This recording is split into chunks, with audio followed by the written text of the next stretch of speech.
ধন্যবাদ জানাচ্ছি এই বাংলার বর্ষাকালের যারা আনন্দ প্রিয় মানুষ, খেটে খাওয়া মানুষগুলোর জন্য ধন্যবাদ জানাচ্ছি।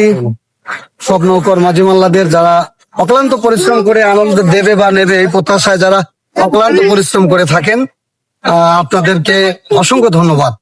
আর আপনারা সবাই নৌকা প্রতিযোগিতায় আসবেন। জয় পরাজয় এটা বিষয় না, বিশেষ করে আপনারা একটি কথা আমি বলতে চাচ্ছি, বিভিন্ন নৌকা থেকে বিভিন্ন রকমের কথা বলে, কিন্তু আসলে এটা বলার প্রয়োজন নেই।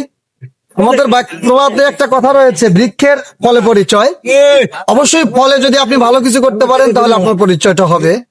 সো আপনি এক্সট্রা ভাবে কোনো কথা বলবেন না, এক্সট্রা ভাবে কোনো কথা বলে অন্য নৌকার মাঝি মাল্লাদেরকে রাগান্বিত করবেন না। আপনার ভালোবাসা সহযোগিতা আমরা কামনা করছি। আপনাদের ভালোবাসা সহযোগিতা ছাড়া আমরা কখনোই আনন্দিত হতে পারবো না। পাশাপাশি আপনি আনন্দ নেবেন বা দেবেন, এই প্রত্যাশায় খেলাধুলা হচ্ছে, এটাই প্রত্যাশা। তো সেই সাথে বাংলাদেশের যত ইউটিউবার ভাইরা রয়েছেন আপনাদেরকে অসংখ্য ধন্যবাদ জানাচ্ছি। আপনাদের সুস্বাস্থ্য কামনা করছে আমাদের বনগ্রাম নিউ রন্ত বলাকার পক্ষ থেকে আপনাদেরকে একগুচ্ছ রজনীগন্ধা ফুলের শুভেচ্ছা দিয়ে শুরু করছে আমাদের নৌকার কাজ। সেই সাথে সবাই আমাদের জন্য দোয়া রাখবেন, আপনাদের সবার জন্য দোয়া রইল। ভালো থাকবেন এই প্রত্যাশায়। ধন্যবাদ সবাইকে। আসসালামু আলাইকুম। আচ্ছা বলতু ভাই, সেই ভাইয়ের বলতু ভাই, এবার আপনাদের নৌকার নিয়ে কিরকম আপনার আশাবাদী? ধন্যবাদ আপনাকে, অসংখ্য ধন্যবাদ। আপনি ভালো একটি কোশ্চেন করেছেন।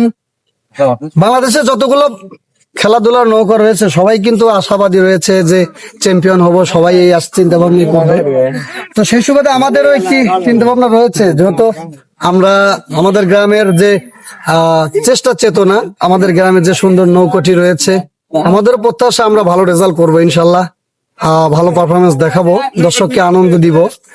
তো সেই সুবাদেই কিন্তু আমাদের নৌকার কাজ শুরু হবে। বাংলাদেশের মধ্যে বেশ কয়েকটি নৌকা রয়েছে, তার মধ্যে নিউরন্ত বলা, স্বপ্নের তৈরি, আলমদিনা, অর্ধা এক্সপ্রেস, আরো বিভিন্ন নৌকা যেনারা রয়েছেন। আর গত 2 বছরে যে 3টি নৌকা নতুন হয়েছেন, এবছর দিয়ে এনারা এখনো খেলায় আসতে পারেননি। তো আমি ওনাদেরকে ধন্যবাদ জানাবো। অবশ্যই ওনাদের সাথে আমরা খেলবো, পরিশ্রম করবো অক্লান্ত, এরপরে জয় পরাজয় থাকবে।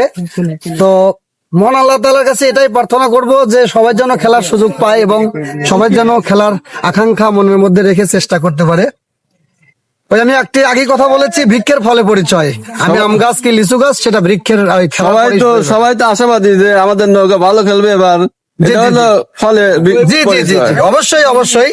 কারণ হচ্ছে সবাই চিন্তা করবে আমি চ্যাম্পিয়ন হব, কিন্তু এরপরে যেখানে আরো 20টা-25টা নৌকা হবে, সেখান থেকে তো একটা নৌকা চ্যাম্পিয়ন হবে। তো সবাই কিন্তু এটা আশা করছে যে আমি চ্যাম্পিয়ন হব। তো যেটা চ্যাম্পিয়ন হবে ইনশাল্লাহ, সেটা তো চ্যাম্পিয়ন হবেই। সেখানে আমিও থাকতে পারি, আর একটা নৌকা থাকতে পারে। তবে আমরা আশা কখনো ছাড়বো না, পরিশ্রমকে কখনো ভুলবো না। এই প্রত্যাশায়, এই ভালোবাসায় সবাইকে স্বাগতম জানাচ্ছি, সবার সুস্বাস্থ্য কামনা করছি। সবাই ভালো থাকবেন এবং আগামীতে খেলার জন্য সবাই প্রস্তুতি নেবেন, এই প্রত্যাশায় সবাইকে ধন্যবাদ জানিয়ে আমি আমার বক্তব্য শেষ করছি। আসসালামু আলাইকুম। ওয়ালাইকুম আসসালাম।